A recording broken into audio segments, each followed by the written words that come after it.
പെരിയ ഇരട്ടക്കൊലക്കേസ് പ്രതികൾ ഹൈക്കോടതിയിൽ അപ്പീൽ നൽകാനൊരുങ്ങുന്നു. ഉദുമ മുൻ MLA KV കുഞ്ഞിരാമനടക്കം 4 പ്രതികളാണ് ഹൈക്കോടതിയെ സമീപിക്കുന്നത്. നിലവിൽ കണ്ണൂർ സെൻട്രൽ ജയിലിലാണ് 4 പേരും.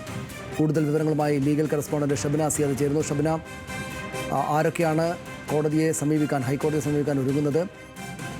CPM പാർട്ടി അവർക്കൊപ്പം ഉണ്ടല്ലോ. നേരത്തെ തന്നെ അവരെനിക്ക് തോന്നുന്നു ഈ കോടതിയെ സമീപിക്കുമെന്ന് അറിയിച്ചിരുന്നു, അല്ലേ? തീർച്ചയായും. കാരണം ഈ പെരിയ ഇരട്ടക്കൊലപാതക കേസുമായി ബന്ധപ്പെട്ട് CBI കോടതിയുടെ വിധി വന്ന ഉടൻ തന്നെ അപ്പീൽ നൽകും എന്ന കാര്യം ഇവർ അറിയിച്ചിരുന്നതാണ്. മുൻ MLA അടക്കമുള്ളവരാണ് ഇപ്പോൾ അപ്പീലുമായി ഹൈക്കോടതിയെ സമീപിക്കാൻ 5 വർഷത്തെ തടവിനാണ് മുൻ MLA KV കുഞ്ഞിരാമനടക്കം 4 പ്രതികളെ CBI കോടതി ശിക്ഷിച്ചിരുന്നത്. K മണികണ്ഠൻ, രാഘവൻ വെളുത്തോളി, KV ഭാസ്കരൻ എന്നിവരാണ് മറ്റു 3 പേർ.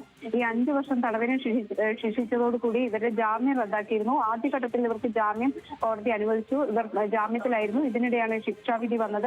തുടർന്ന് ജാമ്യം റദ്ദാക്കിയതോടെ നിലവിൽ ഇവർ കണ്ണൂർ സെൻട്രൽ ജയിലിലാണ്. തുടർന്നാണ് ഇപ്പോൾ ഹൈക്കോടതിയെ സമീപിക്കാൻ ഒരുങ്ങുന്നത്.